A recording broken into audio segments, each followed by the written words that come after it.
আগামী নির্বাচনে কঠিন চ্যালেঞ্জের মুখে পড়েছে বিএনপি। ৭৯টি আসনে নিজ দলে ৯২ জন বিদ্রোহী প্রার্থীর সঙ্গে ভোটের মাঠে লড়তে হবে বিএনপি মনোনীত প্রার্থীকে। এসব বিদ্রোহী প্রার্থীর সঙ্গে দলীয় হাইকমান্ড যোগাযোগ এবং বহিষ্কার করেও নির্বাচন থেকে সরাতে পারেনি। এই বিদ্রোহী তালিকায় জামাতের রয়েছেন একজন প্রার্থী।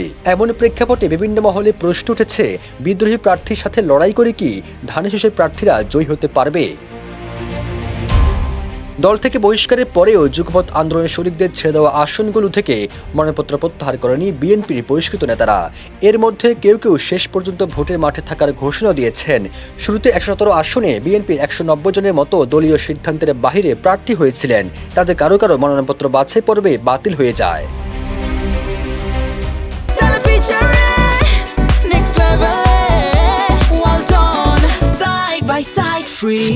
এর মধ্যে বিএনপি জোট শরিকদের ছেড়ে দেওয়া ঢাকা ১২ আসনে বিপ্লবী ওয়ার্কার্স পার্টি সাধারণ সম্পাদক সাইফুল হককে প্রার্থী করলেও এখানে বিদ্রোহী প্রার্থী হয়েছেন দলটির ঢাকা মহানগর উত্তর কমিটির সাবেক আহ্বায়ক সাইফুল আলম নীরব। বিদ্রোহী প্রার্থী হওয়ায় তাকে গত ৩০ ডিসেম্বর দল থেকে বহিষ্কার করা হয়।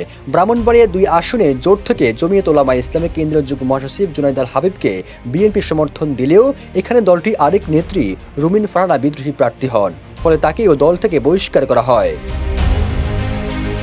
পটুয়াখালী ৩ আসনে বিএনপি থেকে বহিষ্কৃত নেতা হাসান মামুন বিদ্রোহী প্রার্থী হয়েছেন বিএনপি জোটের প্রার্থী নুরুল হক নূরের বিরুদ্ধে।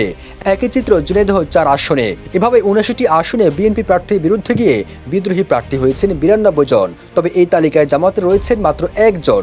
ময়মনসিংহ ৬ আসনে বিএনপি প্রার্থী হয়েছেন জেলা জামাতের সাবেক আমির অধ্যাপক জসিম উদ্দিন। এ কারণে তাকে গত ২৯ ডিসেম্বর দল থেকে বহিষ্কার করা হয়। সবুজ আলম, নিউজ ডেস্ক, ইত্তেফাক।